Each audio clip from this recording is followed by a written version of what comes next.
Now we're going to discuss a short section that is the importance of using internal membranes to segregate function. That we will cover during the entire semester. It will take a long time, but this is just an introduction.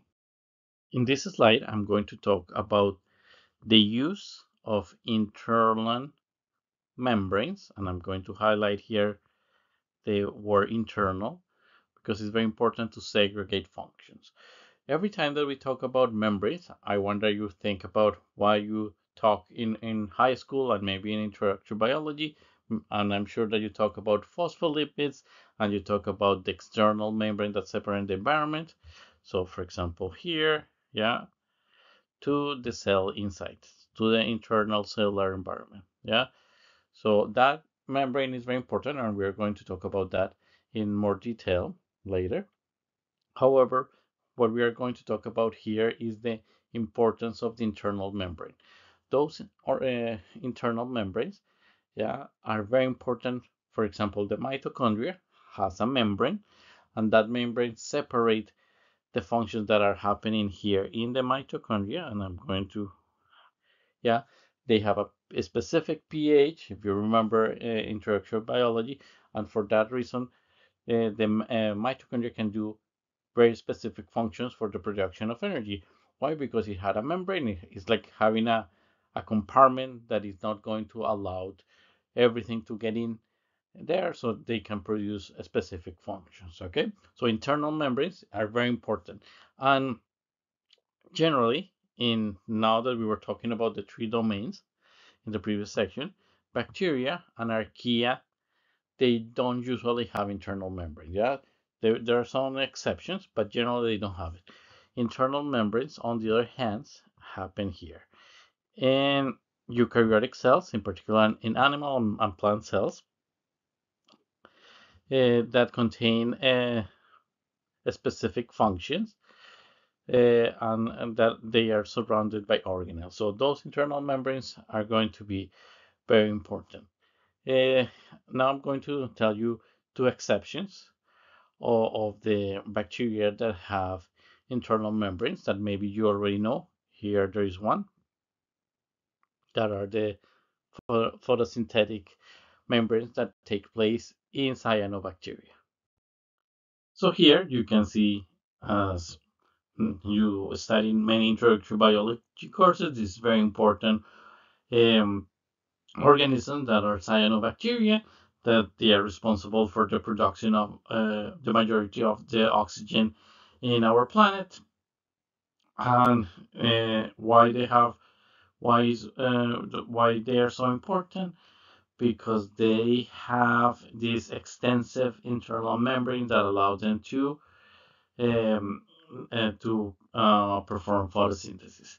Yeah, and there are some bacteria that also have membrane bounds or protein line structures that resemble organelles. Okay, so again, the majority, yeah, of bacteria and archaea, they don't have internal membranes.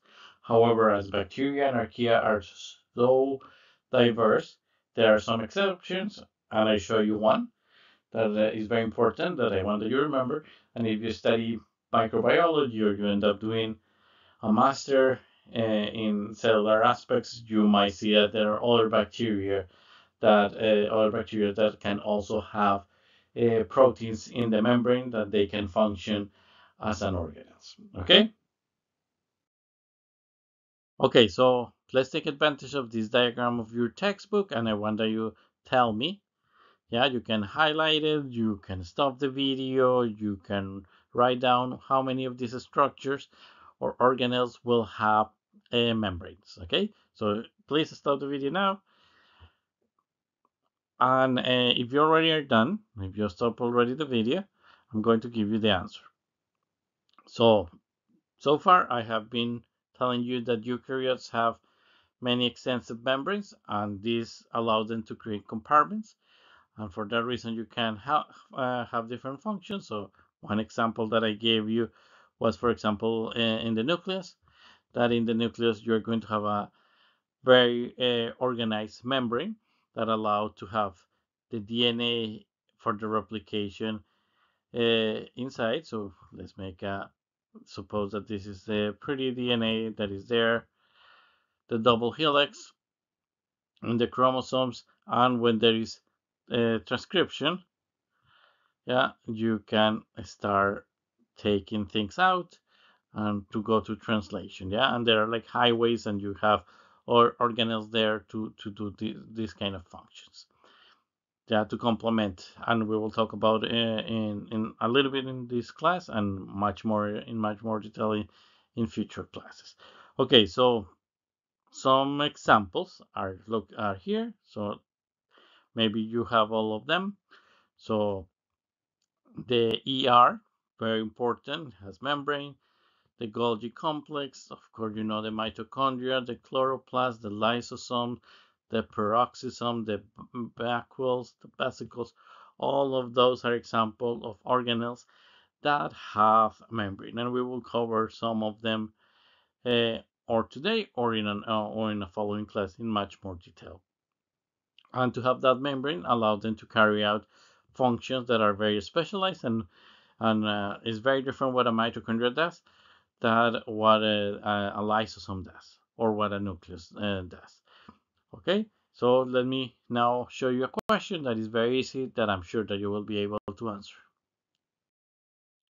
Okay, I want that you answer this question. Which of the following organelles is not generally found in animal cells? So pretty easy. I'm sure that you already solved the answer. Yeah, solved the question, sorry. You have the answer ready. So animal cells, you will need mitochondria, so this is wrong. And you will need this for translation, for protein packaging. The central, you will need it for the division, and it should be one of these vacuoles, or the food vacuole or the central vacuole. Okay, so let me show you a diagram, and we can think which one of those is the one that is generally not found in animal cells. And I want that you think about, okay, why plants, uh, what are the difference between plants and animals? Yeah, that you study in introductory biology at the cellular level, and if you remember osmosis, turgidity, that can help you a lot to answer this question. So I don't need to tell you that this is an animal cell and this is a plant cell. And if you observe what is the largest organelle in a plant, you will see that, okay, the nucleus is big, the chloroplast, there are many, but definitely this blue structure is very interesting. And in this one, it will be a vacuole. And here they don't show you the difference, but this one is a central vacuole. And it's very important. Why? Because it plays a crucial role in maintaining cell turgor. So the pressure, so they don't get squished. If you remember the experiments when you have osmosis, yeah, and you remove you increase the amount of water in a potato, or you put salt and they start losing water, the tissues, yeah, so that is controlled by the back will allow that there is some homeostasis, yeah, and it's involved in many other functions, but this type of vacuole that is so big is found only in plant cells. Yeah. On the other hand, in animal cells, you have, of course, mitochondria. You have also the Golgi apparatus. You have many similar structures, but you don't see this large uh, type of vacuoles, these central vacuoles. Yeah, because they don't have this cell wall. Yeah, they work slightly different. This mechanism, but they have vacuoles, and those vacuoles are called food vacuoles. Yeah, and they are in charge of storage material, and they have digestive enzymes, so they have different functions, and they are much smaller.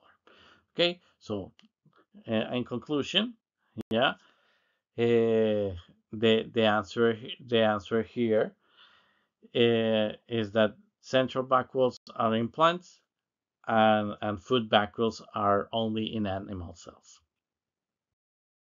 So pretty easy. And I remind you, which of the following organelles is not generally found in animal cells? So we say that the central vacuole, so here, if you remember, the big one here, both are vacuole, but the central vacuole is the one that keeps the plants rigid. Yeah.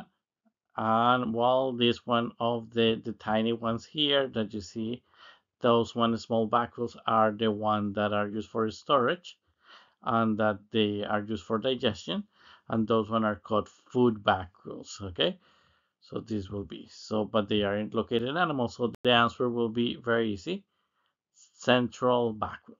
Okay, hopefully that is clear. If you have any question, let me know. Now let's continue with the next section. Now we're going to move into the next section. We're going to talk about the limitations on cell size.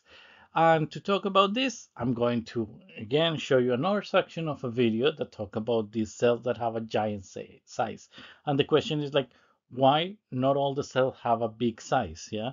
And we're going to study what are the adaptations that those cells have to avoid these limitations. Okay, so let's start talking about this. Now, I want that you think about this question. Last time we tried to answer it. Why are cells so small? So, please, I want that you write down. If you want, you can stop the video. What are the reasons why we don't have, if you remember, a cell of a size of an elephant? Yeah.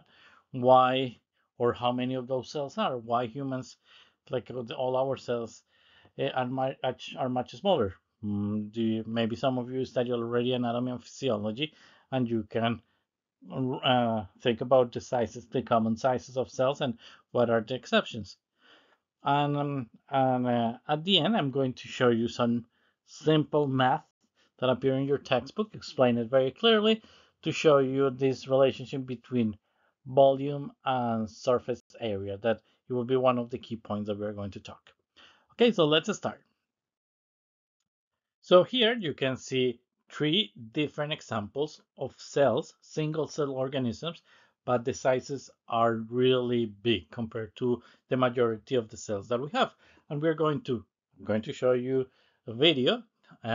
Here there are three examples. There are more examples and we will watch an additional example in the next video. But I just wanted to show you the information. So here you can see this is the name of the species, yeah, and here you can see the common name, yeah. So the first one was the scientific name.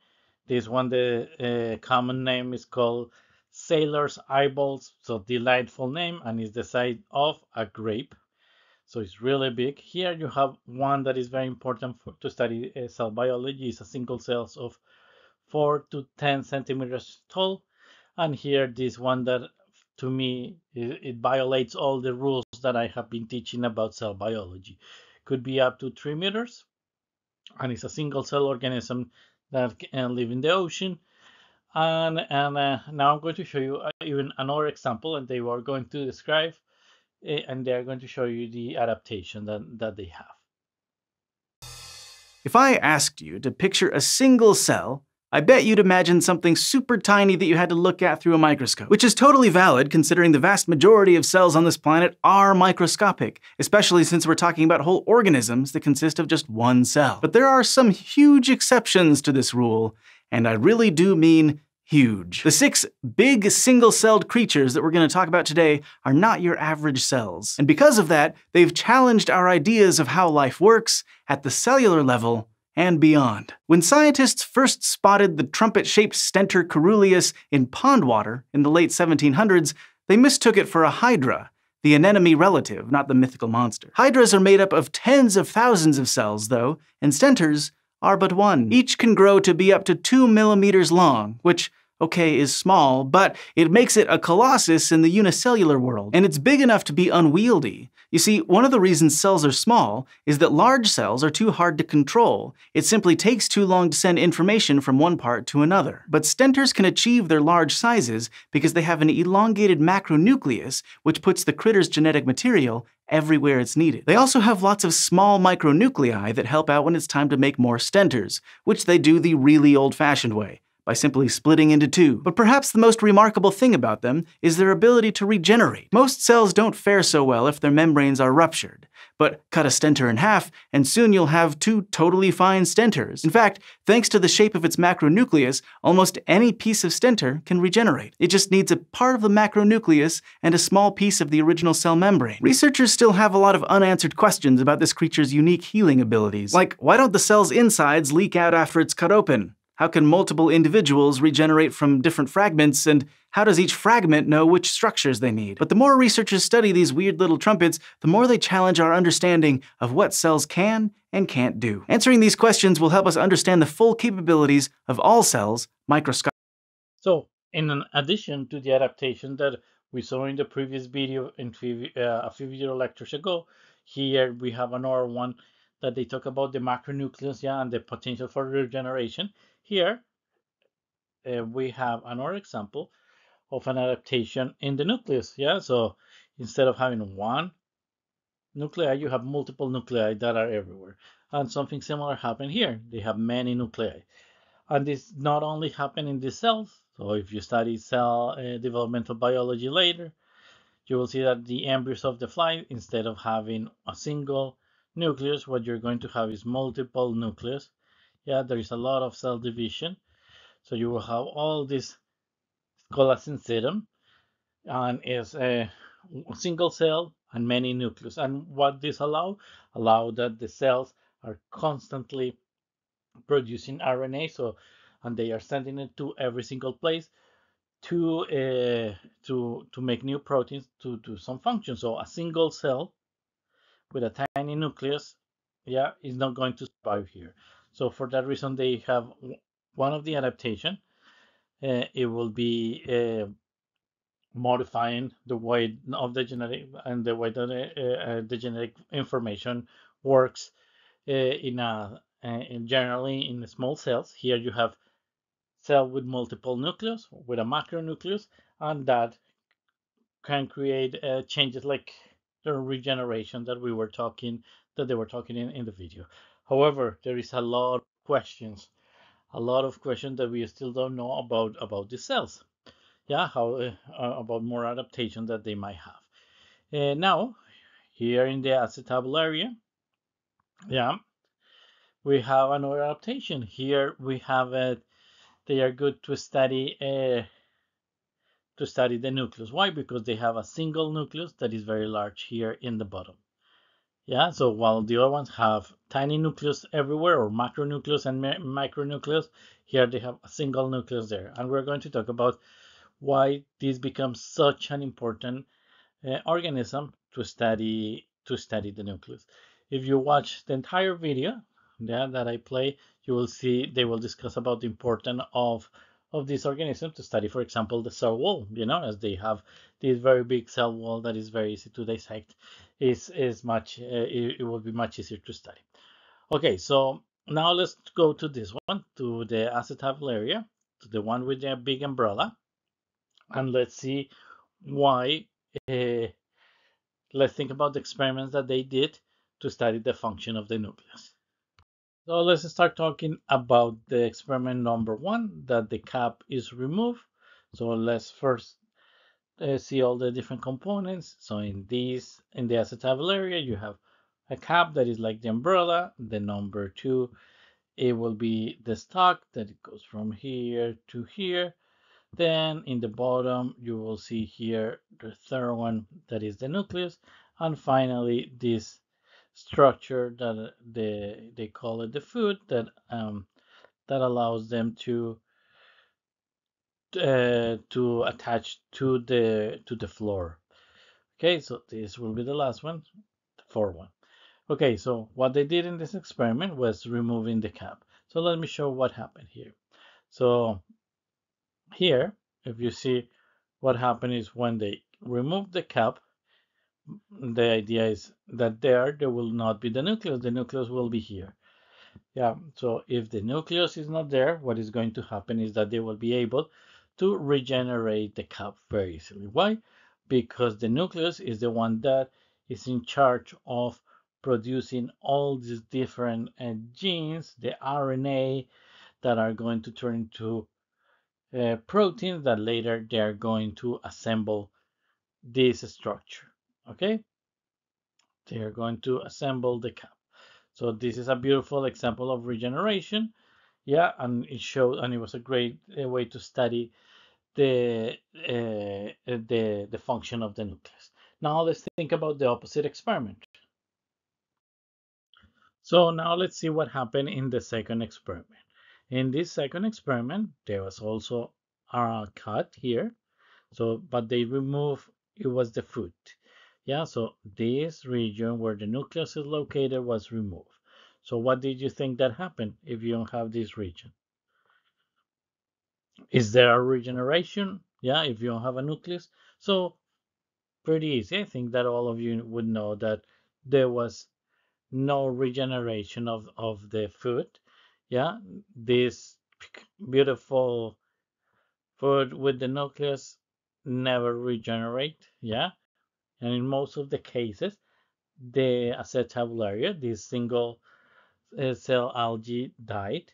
However, although in most of the cases this happened, in other cases something else happened. Could you guess what happened? So if there was food removal and no food regeneration, they can regenerate the entire cap. So you will find two caps. Yeah. So in other words, it was something that it was unexpected. So definitely the nucleus is responsible to have the normal development. Yeah. However, without the nucleus, yeah, there was still the ability of the cells to regenerate. Yeah, if you have the right components, the cells automatically will be able to assemble all these parts together. Okay, so it's a very deep meaning if you think about this experiment, because when you cut, if you cut this part here, you have nucleus, but you also have the cytoplasm. Yeah, so if you have the cytoplasm and the nucleus, you will be able to regenerate the entire thing. However, if you only have the nucleus, if you only have the cytoplasm, you will lose the ability to create the materials, but you still keep the ability to assemble things. And we will cover those kind of topics in the following lectures, like why it's important to have the cytoplasm and how the each one of these components are able to assemble. And if you take developmental biology, we will talk about not a single cell regeneration. We will talk about the regeneration of the entire body, or fingers. So, for example, in humans, there is information that some people have regenerate tip of fingers. Yeah, and the question is like how you're able to regenerate other components, and we will see different organisms that are able to regenerate entire limbs, or larger components of the body.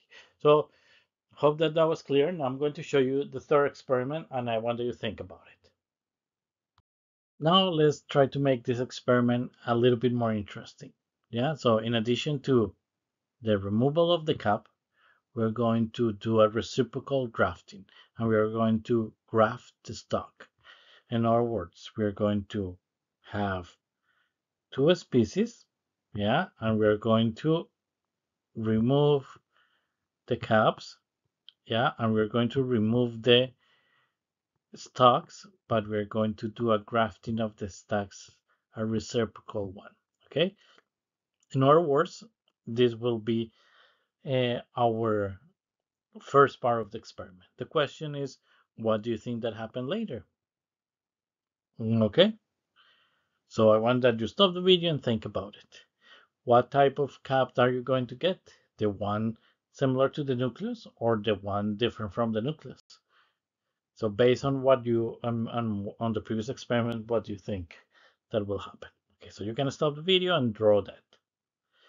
Okay, so now that you thought about it, I'm going to show you an unexpected result, and I want we think about it. And this is all data, you know, these are all experiments. I'm sure that there are new findings, and there's a molecular basis of this.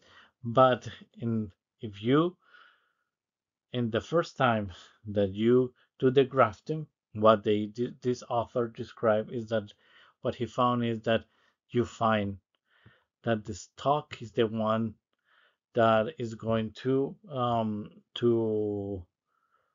determine the type of cap that you're going to have. Yeah, in the paper they can say that also that they can have intermediate stages between the two of them. Good. However, in the long term, if you keep cutting it, what you're going to have is that the nucleus is going to end up producing, the nucleus will look exactly like the cap. Okay, so now the nucleus, the origin of the nucleus will determine what type of caps do you have.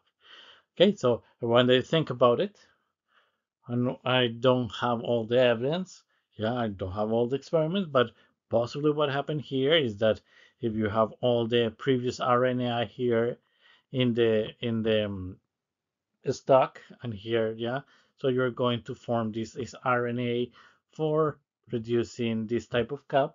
So this is what is assembled there in this case. And the same thing happened here. You have the RNA for the blue ones, or you can have a combination. You start having some transcription here, and some of them kind of start traveling, moving there. So you start having these irregular shapes. However, in the long term, if you remove the caps, you start going to produce more RNA that it will look exactly like the one from a particular species. Yeah. So this is how I would explain these results. If you explain it a different way or you find the explanation in your articles, please let me know. I just find this fascinating, and again, it showed that the nucleus is very important, and that but the cytoplasm it also plays a key role.